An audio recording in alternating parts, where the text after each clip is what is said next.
26 का सी सेट का आसान क्वेश्चन है।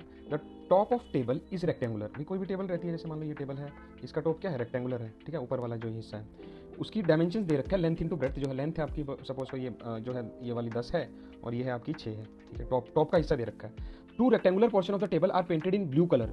दो रेक्टेंगुलर पोर्शन हमने पेंट किए ब्लू कलर पे, जिनका प्रोपोर्शन था 2.5 इंटू 8। भी कोई भी दो और रेक्टेंगुलर पोर्शन थे जिनका विड्थ थी 2.5 और ये था 8, ठीक है।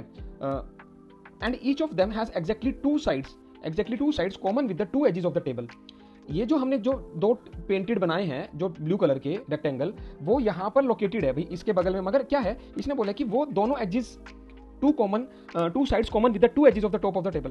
भाई अगर टू साइड्स कॉमन हैं और मुझे दो रेक्टेंगल ऐसे ऐसे ड्रॉ करने, कोई भी मान लो ऐसे और ऐसे मैं ड्रॉ कर देता हूँ, तो हमेशा भाई टू साइड्स कॉमन कब हो सकती है। मान लो मुझे एक रेक्टेंगल यहाँ पर ड्रॉ कर दिया, इसमें कोई भी साइड कॉमन नहीं आई, एक मैं यहाँ पर ड्रॉ कर देता इसके ऊपर, तब भी कॉमन नहीं आती, एक ही साइड कॉमन आती। जब मैं ऐसा कॉर्नर पे ड्रॉ करूंगा तभी मेरी साइड जो है कॉमन आएगी, दो ऊपर वाली और ये वाली कॉमन आ रही है, ठीक है। तो मुझे पता चल गया कि कॉर्नर्स को सिलेक्ट करना है मुझे, ठीक है। If the table is fixed to the ground, table को ग्राउंड पर फिक्स कर दिया गया, यानी कि उसकी ओरिएंट आप ऊपर से देख रहे हो अलग से देख रहे हो तो वो भी एक तरह से मार्क अलग काउंट करेगा।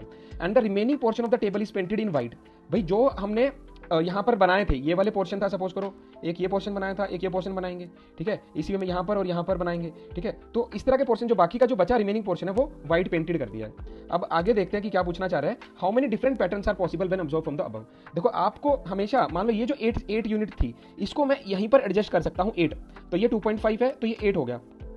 तो क्या अगली 8 में यहां पर ड्रॉ कर सकता हूं क्या? अगला जो दो रेक्टेंगल इसने बोला ना कि आपको 2 रेक्टेंगल पोर्शन ड्रॉ करने हैं, या नहीं ड्रॉ कर सकता, क्या कहां ड्रॉ कर सकता हूं, या तो मैं यहां ड्रॉ कर सकता हूं, क्योंकि अगर यहां ड्रॉप किया पहले वाली जगह पर तो ओवरलैप कर रहा है, देखो, ठीक है। तो दो ऐसे ड्रॉ कर सकता हूं। तो अब हम देखते हैं कि हम कैसे कैसी पॉसिबिलिटी रहेगी कि भाई एक तो मैं ये वाला पोर्शन बना सकता हूं ऊपर वाले हिस्से में और ये वाला, ठीक है, एक पॉसिबिलिटी ये आ गई। एक क्या है, मतलब कि हम लेफ्ट साइड की तरफ झुकाव रखेंगे, एक है राइट साइड की तरफ ऊपर बना दिया, ठीक है, दो पॉसिबिलिटी होगी। तीसरी पॉसिबिलिटी भाई एक को ऐसे रखा, एक को ऐसे रखा और एक को इस कॉर्नर पे रखा, इसी तरह एक को इस कॉर्नर पे रखा, एक को इस कॉर्नर पे रखा, तो मेरे पास 4 पॉसिबिलिटी तो ये आ गई। मगर देखो अभी क्या था कि इस पोर्शन में मान लो एक बार एक पोर्शन यहाँ रखा और दूसरा पोर्शन अगर मैं यहाँ लेता हूं तो ये दोनों ओवरलैप कर रहे हैं, तो इसलिए ये वाले पॉइंट्स आपके नहीं आएंगे। तो यूपीएससी की ऑफिशियल आंसर भी बोल रही है कि आपके कौन कौन से पॉइंट्स वैलिड है, ये वाला, ये वाला, ये वाला और ये वाला। और इसने बोला है, देखो सपोज करो कई बच्चे क्या कर रहे हैं इसके अंदर कि वो डायगनली प्लेस कर रहे हैं, कि मैंने क्या करा कि एक ऐसे डायगनली प्लेस कर दिया इंस्टेड ऑफ ऐसे और एक ऐसे डायगनली, तो बोलते हैं कि सर ये वाली शेप भी तो आएगी। भाई बच्चों ध्यान से देखो, उसने क्या बोला है कि रेक्टेंगुलर पोर्शन पे यहां पर देखो exactly two sides common with the two edges of the top of the table.